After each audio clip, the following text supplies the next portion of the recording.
Hi guys, welcome back to my YouTube channel. If you clicked on this video today, it means that you are interested to get to know a little bit more about fashion, especially fast fashion versus slow fashion.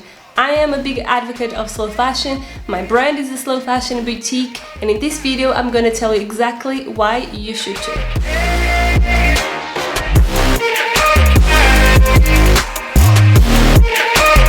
What is fast fashion? Let's rewind a little bit and go back to what is fashion. Fashion as we know today started in the late 19th century, early 20th century with a man named Charles Worth. And unfortunately his house, his maison, is closed, but he definitely left a legacy.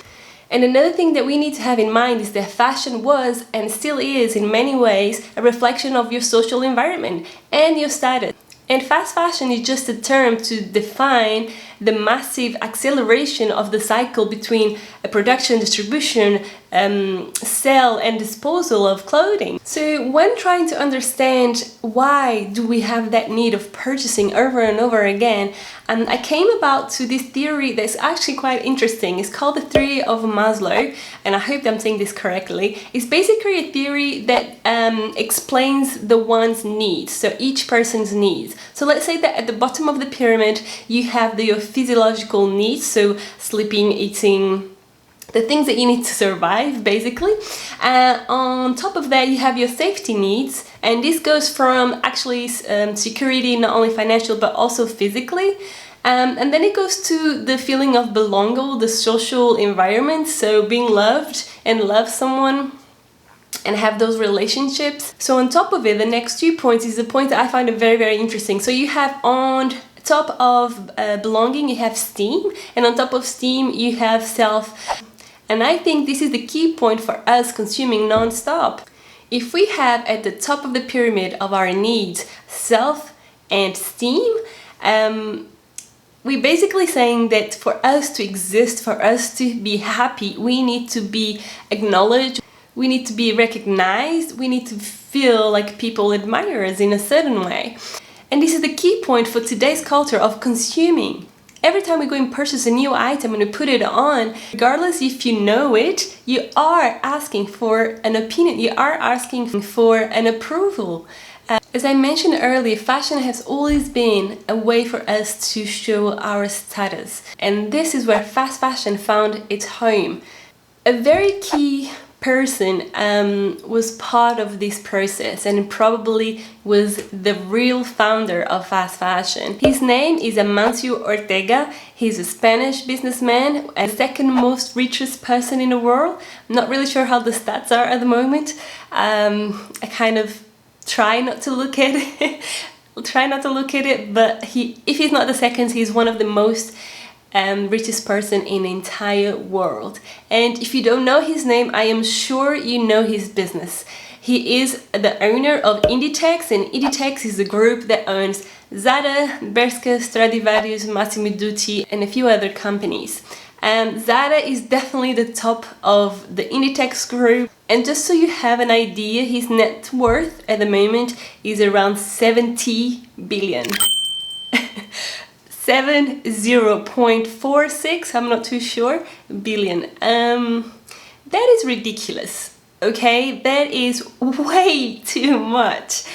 And to be honest, let's for a moment forget what fast fashion is doing for the environment if we can. And in terms of businesses, I mean, I'll take my hat off for him. He definitely built an empire.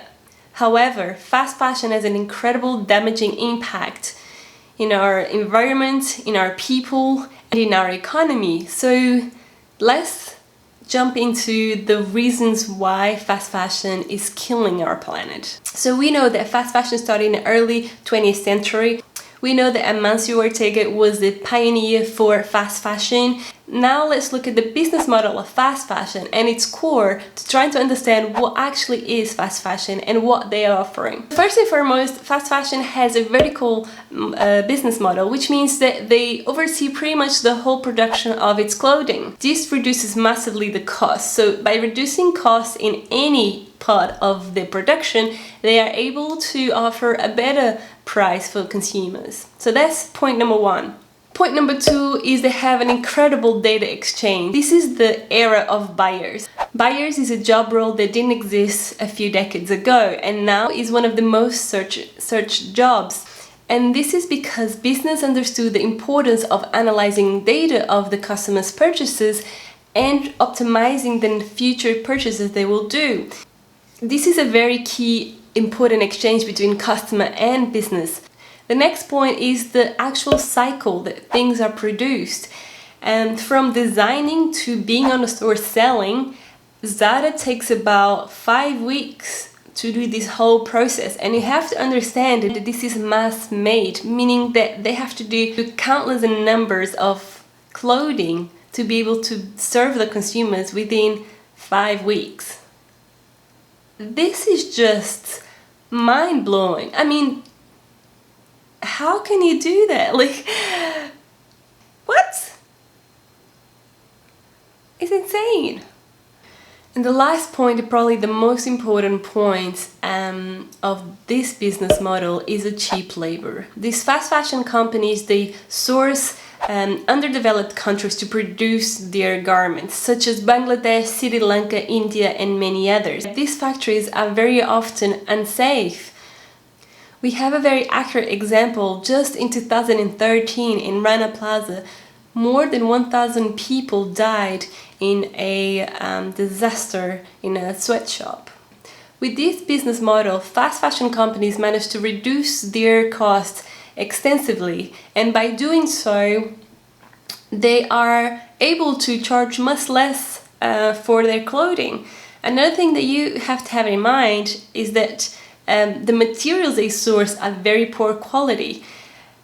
And we're going to go a little bit more in depth in a minute. But so when you have reduced costs on production, distribution, merchandising, you don't pay that much for your raw materials because they are quite poor quality, then you are able to give to the world a much cheaper garment. But the question is there any better than what we used to have before? And we're gonna compare it to slow fashion in a minute. But just before we do so, let's just rewind and see what we've learned so far. So we know what fashion is and when it started, at least as we know it today. We know what fast fashion is and when it started and who was the pioneer of fast fashion. And now let's look into the impacts of fast fashion has in our world. We just talked about the disaster in Rana Plaza, so I really want us to start with the social impact that fast fashion has in our world. Sweatshops is a name given for these factories. They are presented with very poor conditions and the workers there are forced to work extremely long hours, either by human force or because they feel like they have to, because the wages that they are paid is not enough to support their families. It's believed as well that child labor is used in these factories, especially in India. A lot of young girls are sent to these factories to work to earn enough money to pay their dowry. And I hope I'm saying that correctly, but it's basically the dots that Indian women's family have to pay for the future husband of that woman. It's proven that these places are extremely unhealthy and a danger to society. In 2014, if I recall correctly, a lady in the US found a plea for help in their label on the clothing that she purchased from Primark. And this actually happened more than once. How desperate does one need to be to actually sue one and request for help across the world in just a label, a clothing label? This is just to show the environment that these people are forced to live in. Just to give you an idea, the people that work in these sweatshops are forced to work between 14 hours to 16 hours to match demand of fast fashions. On average, they spend 96 hours a week. Can you imagine that that's the double that person in a developed country works? And the most outrageous is the example of Uzbekistan. Over 1 million people are forced to stop their regular jobs in harvest time to go and pick cotton for these mass companies. The demand is so big that they feel like they need to stop average people to do their average job. Doctors, professors, sellers. The government demands you to do it. You have no choice. And in many times, if you say, no, I don't want to do it, you may be fired, lose your job. What choice are these people being given? None. Now, let's talk about the environmental impact. And this is probably one of the most talked subjects. We've heard over and over again how our environment is changing for the worst and how we need to act now. Fashion is the second most pollutant industry in the world, after the oil industry. 50 years ago, we used to spend 10% of our salary in clothing, and today we only spend 3%. However, we own 3 times more clothing than our grandparents ever did. So this is just to show that we are producing way more, consuming way more, and all of that material that we exhausting from our landfills and then disposing it somewhere else. This whole process of fashion is contributing in a massive scale to the degradation of our planet. So let's look at some facts. Let's talk about water pollution. Fashion contributes with 20% of polluted water in the whole world. 1.5 trillion liters of water are used each and every year for the industry. And just to create one pair of jeans, 7,000 liters of water are used. This is the average an adult would drink for 10 years. And lastly, 1,900 microfibers are released into our waters every time we wash a garment. And microfibers, if you don't know, is these bits of plastic that clothes are made of synthetic materials can release every time we wash it. And the worst part is that these microfibers end up in our tables every time we eat seafood. The second topic on environmental change related to fashion is the greenhouse effect. And I'm pretty sure some of you have heard about this term. It is being talked about over and over in the last few years. But if you haven't, very quickly explained, imagine the warmth of the sun that is trapped within our atmosphere. It can't be released. This warms up the entire planet. And as we know, that's not a good thing. Our glaciers are melting, the core of the earth is heating up to levels never seen before, creating natural disasters to happen on the surface. And fashion is a big contributor for that. Let's analyze a few facts. 10% of the carbon emission in the entire world comes from the industry of fashion. 70 million barrels of oil are used each and every year for the creation of polyester. And yes, polyester, as many other synthetic fibers, are produced from fossil fuels. 23 kilos of greenhouse gases are released every time we created 1 kilo of fabric. And lastly, 23% of the chemicals used worldwide are used in the fashion industry. Let's not jump into the third point in the environmental impact: degradation and deforestation. Only 15% of our garments are recycled each year, which means that the other 85% end up in our landfills. As you probably already figured out, synthetic fibers are really not very good for the environment. Synthetic fibers are not biodegradable, and it takes about 200 years for it to decompose into the soil. 200 years, that's a very long time. 5.2% of all waste produced by humankind are textiles. And I know that might not seem like a lot, but it's way more than what it should be. 35% of the soil degradation, it comes from the production of wool. And lastly, over 70 million trees are cut every year for the production of our textiles. As you can see, the impact that fashion has in our environment is extremely aggressive. We are overproducing, exhausting the resources that we have. We still use fossil fuels and materials. We use a lot of chemicals in the production of our textiles. The distribution is also done in an unsustainable way, and the end of a garment's life is treated in a very unsustainable way too. So the whole process is really damaging. Now let's talk about the last point, which is our economic impact. And yes, you might think, well, in terms of economy, it looks pretty healthy. People are making money. But who actually is making money? Who actually is winning with the system? And the answer is only a few, a very few. The owners, the CEOs of these companies are winning for sure. They're making billions every year. But who else?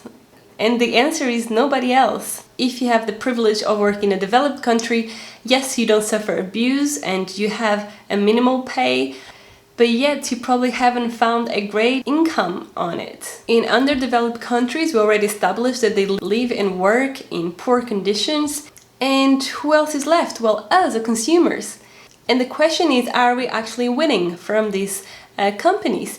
We could say yes, that we pay much less for clothing than we used to pay, and we can say as well that we own way more. But why is there any good?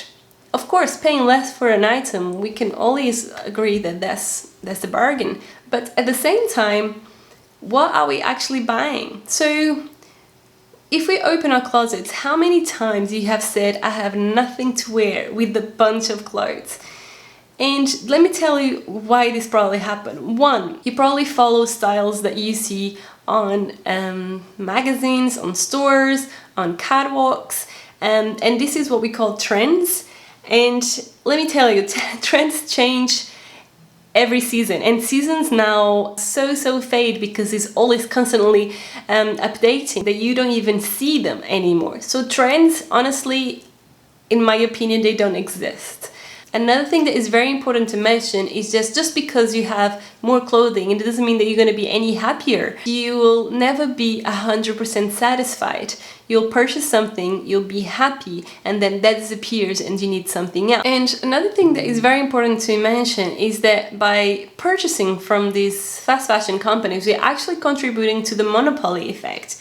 And I'm sure you heard about monopoly. We all love it and hate it at the same time, especially when we lose.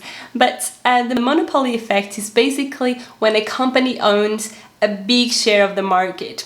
So for an example, Microsoft owns Microsoft Word, PowerPoint, and Excel, etc. So that means that if you're looking for software such as that one, you're most likely to purchase from Microsoft. They own the market. And what we're seeing is that these big fast fashion companies are over and over each and every year owning a little bit more of the market. Not only they are calling more consumers into their already existent stores, but they're also purchasing other brands to join into their group. So like Inditex have many stores in their group, and you have, like, for example, Nike purchased Hurley not long ago, and they now have their surf element for their clothing brand. So little by little, these companies are taking over the world. And is that good for our economy? Once again, no, because the only people benefiting from this system is the people at the top, not even the people just below them, not even the workers that work in the store in a developed country. They're also not earning that much money. If workers are not benefiting and we as consumers are really not benefiting as well, why are we still purchasing from them? And don't get me wrong, I understand that many of us cannot afford to pay more for clothing. I understand that. But there's two questions that I have for you. Could you, instead of purchasing 10 t-shirts for £5 or €5 or $5, could you then just purchase 2 for a bit more money and making sure that that would last you much longer? And besides purchasing less and with better quality, what if instead of just getting rid of the clothes that you don't want or doesn't fit, you donate to somebody that needs it more? Or you recycle and you send it to a company that can recycle clothing for you? Or when it does get damaged, you try to repair it? As Vivienne Westwood said, we need to start to buy less, choose well, and make it last. This needs to change, and we are the only ones that can do that. The next thing that I want to talk to you about is the difference between a linear to a circular economy system. In today's world, we have a linear economy system. That means that we take our raw materials, we then make them into clothing, and then we waste them. Now, this is extremely unsustainable. We cannot keep up like this. In a circular economy system, we take our materials, our raw materials, we design them to make sure that they can do a whole loop. That means that they can be recyclable. We then make our garments through an ecological, ethical, and sustainable production line. And if and when the product gets damaged, we then send it back to repair and continue that cycle until the product actually has no more life in it. And then we collect it and send it to recycle. And recycle is the most important point, is what closes the linear system, making it into a circular system. But obviously this step cannot be successfully done if the beginning, the design, the creation of that product is not thought through. We need to make products that we can ensure that they can be recycled. So now we know what fast fashion is, when it started, and we've learned how damaging it can be to our natural, social and economic environment. The good news is that there are other options. Slow fashion is a more sustainable system and offers another approach to fashion. So let's look about what actually is slow fashion. Starting with the production of raw materials, slow fashion respects the earth's timing. For an example, organic cotton not only not uses chemicals but also respects the landfill's timing. We can't expect to have strawberries around the year. They are seasonal. Slow fashion aims to respect the nature's timing, and that's one of the key points in the production of the raw materials. Obviously, as I mentioned, another thing that slow fashion does is avoid any chemicals and any fossil fuels used in the raw materials. So that means that avoid synthetic fibers. The completely elimination of synthetic fibers, I personally don't believe that is the way to go. It's like we can't live without plastic, at least not in the near future, but we can definitely reduce our consumption and we can definitely treat it differently. Slow fashion also regulates production. Today there is certified sustainable brands with a GOT certificate, and GOT certificate, it basically analyzes a company's sustainability and certifies it if it is or not sustainable. And to be so, you don't need to be 100% sustainable and never use chemicals and never use synthetic fibers. It's not there. As I mentioned, that would be too radical for this period, but it does analyze and see, is the company doing its best to avoid chemicals, to avoid all of the bad stuff we talked about in fast fashion. Next, sell, and then it comes the biggest part of a slow fashion is to offer a repair service. This is very important. And lastly is the recycle. Slow fashion should make sure that the designs that they produce can be recycled. And when the time comes that a product has reached the end of its life, then we send it back to production again. We separate it, we get all the materials back in the system, we add some more raw materials. The reason why we still need to add raw materials into that new product they're creating with the recycled materials, they're gonna lose quality, especially if they've been repaired more than once. So by adding a little bit of raw material, you're actually making sure that their product is gonna last longer. So it actually is a beneficial investment. So yeah guys, I truly believe in slow fashion. I'm a big advocate for it. I honestly believe that sustainability is the way forward. It gives us a new approach into fashion. My goal is to offer you tailored garments from inspiring collections that can respect the social, natural and economic environment. So I hope you like this video. I know it's a little longer than usual, but this is an important conversation that we need to have. I invite you to visit my website. I have all of the stats and I also have all the sources where I got my information from. If you enjoyed this video, put your thumbs up. I really appreciate your support. Also, comment below what you think about the subject. What is your opinion? How do you think this is going forward? And if you are a sustainable customer, how do you do it? And what are the main challenges? I honestly really would love to hear from you. So, I'll see you next time. Mwah!